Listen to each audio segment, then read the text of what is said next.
السلام علیکم ورحمۃ اللہ وبرکاتہ۔ محترم ناظرین، ہمارا آج سبق ہے اصول التجوید میں سبق نمبر 6۔ اس میں سبق نمبر تو نہیں ہے، ہم نے ہی 6 اس کو بنا رکھا ہے۔ تو آج سبق ہمارا یہاں سے ہے، پر اور باریک حرفوں کا بیان۔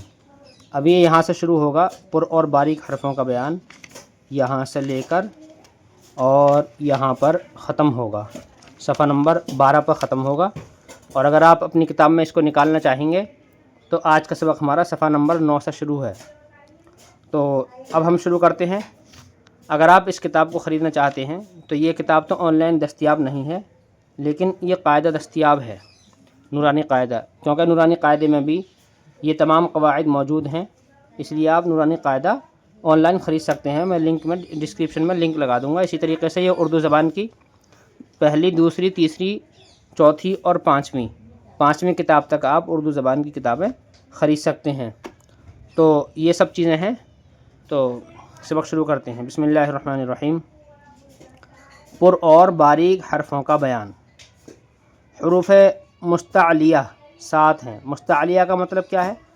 مستعلیہ کا مطلب یہ ہے کہ جو ہر حال میں پر ہوں۔ پر کا مطلب یہ موٹے ہوں، یعنی جو ہر حال میں موٹے ہوں حرف، ان کو حروف مستعلیہ کہتے ہیں، کہ وہ کسی بھی حال میں وہ باریک نہ ہوں۔ تو ہر حال میں موٹے کون کون سے ہوتے ہیں وہ؟ تو ان کو کہتے ہیں حروف مستعلیہ، تو جن کا مجموعہ خصہ ضغط قذ ہے۔ مجموعہ، اب دیکھیے خصہ ضغط قذ کون کون سے ان میں؟ خا، صاد، یہ صاد ایک ہی دو بار نہیں ہے، خا، صاد، ضاد، غین، طا، قاف، ظا۔ تو ان کو ایسا پڑھ لیجئے، تو ایسے یاد کرنے میں دقت ہوگی، تو اس لیے ان کو خصہ ضغط قذ، تو یہ اس کو یاد کر لیجئے، تو پھر یہ یاد رہے گا۔ تو یہ حروف مستعلیہ ہیں، خصہ ضغط قذ، یہ ہمیشہ ہر حال میں، یہ لکھ بھی رہا ہے یہاں، یہ ہمیشہ ہر حال میں پر ہوتے ہیں۔ ان کے علاوہ باقی حروف مستفلہ ہیں، یہ ہمیشہ ہر حال میں باریک ہوتے ہیں۔ ان کے علاوہ باقی حروف مستفلہ ہیں جو ہر حال میں ہمیشہ باریک ہوتے ہیں، لیکن حروف مستفلہ میں سے تین حروف الف، اللہ، کلام اور را کبھی باریک ہوتے ہیں، کبھی پر ہوتے ہیں، یعنی کبھی پر ہوتے ہیں، کبھی باریک ہوتے ہیں۔ تو یہ جو 3 حروف ہیں، تو یہ 3 حروف کبھی باریک ہوتے ہیں، کبھی پر ہوتے ہیں۔ ان کے علاوہ اور باقی تمام حروف ہیں وہ ہمیشہ ہر حال میں باریک ہوتے ہیں، تو اس چیز کا دھیان رکھنا ہے۔ تو ان 7 کے علاوہ جتنے حروف ہیں وہ سب باریک ہوں گے، ان میں صرف 3 کو چھوڑ کر۔ 3 کون کون سے ہیں؟ وہ یہ 3 ہیں، الف اور اللہ، کلام اور لا اور را، کبھی باریک ہوتی ہیں اور کبھی پر۔ اب دیکھیے یہ 3 حروف جو ہیں، اب تینوں کے الف کا قاعدہ یہ ہے، اور نمبر 2 ہے یہ والا لام، تو اس کا قاعدہ یہ ہے، اور نمبر 3 ہے را، کبھی باریک، کبھی پر، کبھی باریک۔ اور را کے اندر جو ہے بہت لمبی تفصیل ہے، اور را یہاں سے شروع ہو کر اور بہت لمبی تفصیل ہے، پھر را کا ہی بیان ہے، تو سب سے لمبا بیان را کا ہے۔ تو الف کا قاعدہ دیکھیے، الف کا قاعدہ یہ ہے کہ اگر الف سے پہلے پر حرف ہوگا تو پر، الف سے پہلے پر حرف ہوگا تو پر، جیسے قال، کیونکہ قاف پر ہوتا ہے نا، ابھی یہاں پڑھا تھا خصہ ضغط قذ، تو اس میں قاف آ گیا، تو قاف تو پر ہوتا ہے ہمیشہ، تو اس میں ہے کہ الف سے پہلے اگر پر والا حرف ہوگا تو پر ہوگا، تو جیسے قال، تو قال میں پر والا حرف قاف آ گیا، تو یہ الف کیا ہے؟ پر ہوگا الف۔ جیسے کیسے پڑھا جائے گا؟ یہ قال، ایسا نہیں، قال ایسا پڑھا جائے گا، یہ پڑھا جائے گا قال، قال، اس طریقے سے۔ اس کو را کو پر، الف کو کیسے پر کریں گے؟ قال۔ اور اگر اس سے پہلے باریک حرف ہوگا تو باریک ہوگا، جیسے زال، زول نہیں پڑھیں گے اس کو، زال، تو اس کو دھیان رکھیں، قال اگر باریک حرف ہوگا تو زال، تو زا چونکہ باریک ہے، حروف مستعلیہ جو 7 حروف ہیں ان میں نہیں ہے، تو اس لیے زال۔ اب یہ والا قاعدہ اللہ کے لام کا دیکھیے۔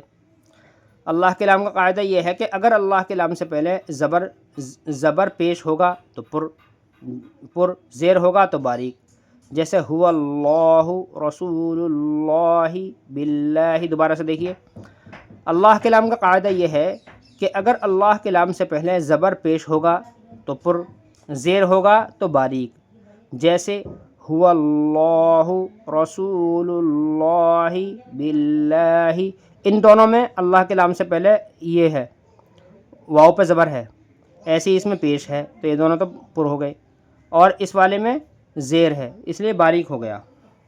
انہوں نے ایک بات یہاں پر لکھی ہے حاشیے میں، دیکھو حاشیہ اب دکھلا دیتا ہوں میں۔ حاشیے میں لکھا ہے کہ اللہم میں بھی اللہ ہی کا لام ہے، اس کا بھی یہی قاعدہ ہے کہ اللہ کے لام کے علاوہ تمام لام باریک ہوتے ہیں، تو اللہم میں بھی موٹا ہی ہوگا، کیونکہ اللہم میں اس لام سے پہلے کیا ہے، زبر آ گیا الف پہ، تو اس لیے اللہم کا لام بھی موٹا ہی ہوگا۔ اب آگے دیکھیے را کا قاعدہ دیکھیے۔ اب را کی تین حالتیں ہیں، رائے متحرک، رائے ساکن ما قبل متحرک، اور را ساکن ما قبل متحرک۔ را متحرک تو وہ ہو گیا کہ را پر ہی حرکت ہے، را ساکن ما قبل متحرک کا مطلب یہ ہے کہ را تو ساکن ہے لیکن را ساکن سے پہلے حرکت ہے۔ حرکت کسے کہتے ہیں؟ زبر زیر پیش میں تینوں میں سے کچھ بھی۔ اور را ساکن ما قبل متحرک، را سے پہلے ساکن ہے، اس سے پہلے ساکن ہے۔ دیکھو مثالیں ابھی آئیں گی ان کی۔ را متحرک وہ را ہے جس پر زبر زیر پیش ہو، تو وہ کیا ہے؟ را متحرک ہے۔ جو ہم نے ابھی بتلایا کہ را متحرک وہ را ہے جس پر زبر زیر پیش ہو، اور را ساکن ما قبل متحرک وہ را ہے جو ساکن ہو اور اس سے پہلے زبر زیر پیش ہو، اور را ساکن ما قبل متحرک وہ را ہے جو ساکن ہو اور اس سے پہلا حرف بھی ساکن ہو، یعنی را سے پہلا حرف ساکن ہے، پھر اس سے پہلا بھی ساکن ہے، اور پھر اس سے پہلے زبر زیر پیش ہو، تو اس کو کیا کہتے ہیں؟ را ساکن، ان ساکن کو دو بار بول دیں گے، را ساکن ما قبل متحرک۔ اب دیکھیے، اب را متحرک کا قاعدہ ہے، جو یہ والا پڑھا تھا نا اوپر والا را متحرک، تو را متحرک کا قاعدہ دیکھیے۔ را متحرک پر اگر زبر پیش ہوگا تو پر، زیر ہوگا تو باریک۔ را متحرک پر اگر زبر پیش ہوگا تو پر ہوگا، اور زیر ہوگا تو باریک، جیسے ربو کا۔ اب دیکھو یہ را متحرک ہے نا، را پر زبر ہے، تو ربو کا ربما یہ پیش ہے را پہ، اور رجال یہاں پہ لام پہ دو پیش آئیں گے، رجال، تو ربو کا ربما رجال، تو یہ چیز انہوں نے بتلائی ہے کہ را متحرک پر اگر زبر اور پیش ہوگا تو پر، زیر ہوگا تو باریک۔ اللہ کے لام کی طرح یہ قاعدہ ہے، اسی طریقے سے اس کے اندر بھی ہے۔ تو اور رجال اس میں زیر ہے تو یہ باریک ہوگا۔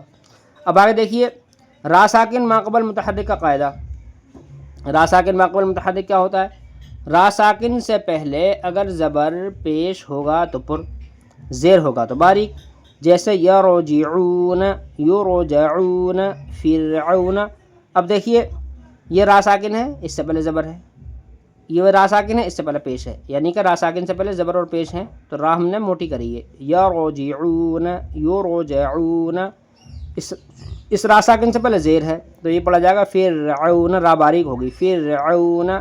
لیکن را ساکن سے پہلے زیر ہو، اس کے باریک ہونے کی تین شرطیں ہیں۔ را ساکن سے پہلے اگر زیر ہے تو ایسا نہیں ہے کہ ہر حال میں باریک ہی ہوگا، تو اس کے باریک ہونے کے لیے تین شرطیں ہیں۔ اب دیکھیے تین شرطیں کون کون سی ہیں۔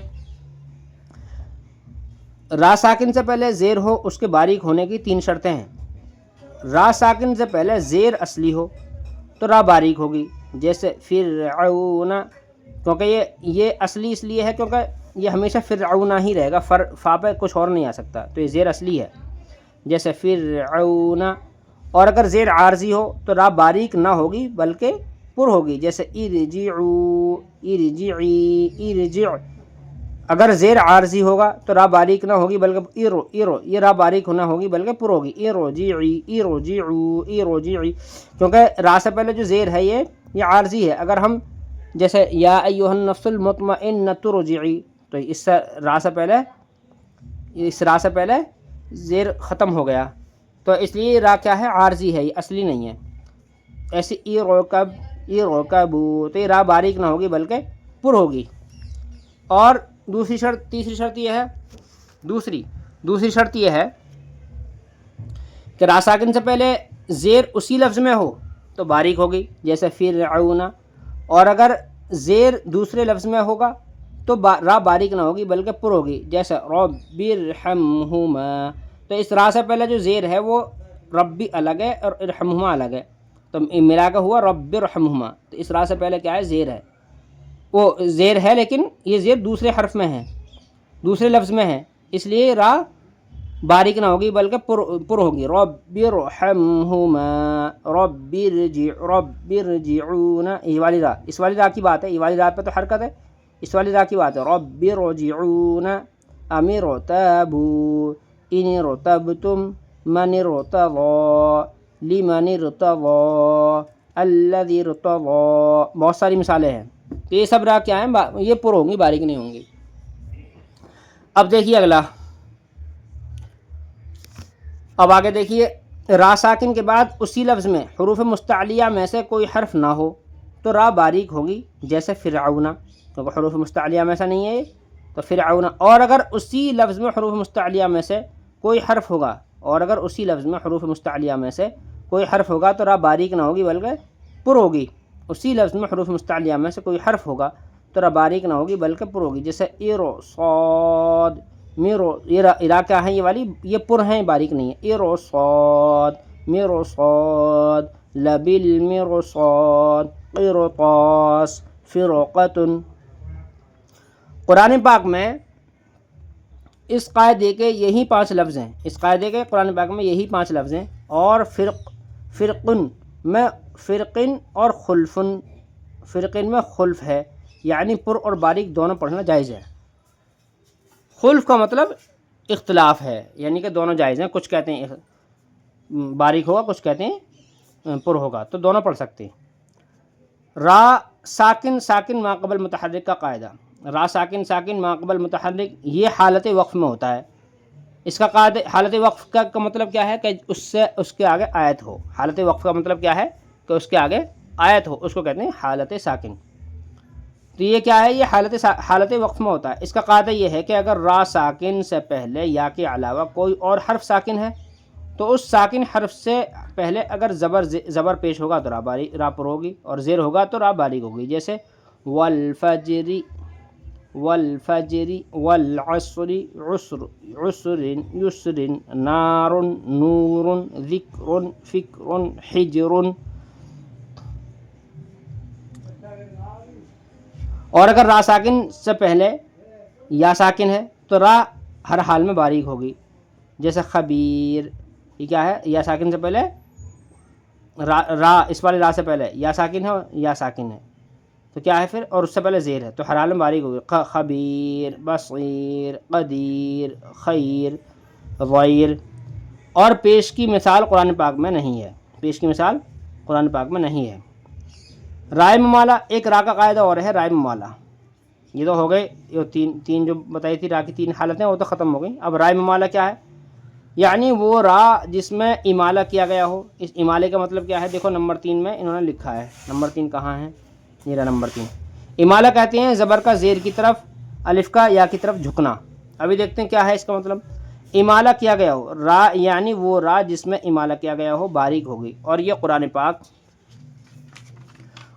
پاک میں امام حفص کی روایت میں صرف ایک جگہ ہے. جیسے بسم اللہ مجریہا، کیا ہے یہ مجریہا؟ یہ یا کی طرف جھک رہا ہے، تو اس لیے یہ جھک رہا ہے. مطلب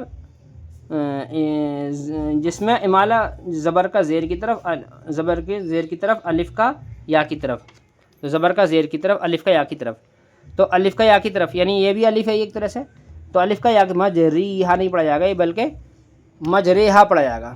امام حفص کی روایت میں صرف یہ قرآن پاک میں ایک ہی جگہ ہے مجریہا.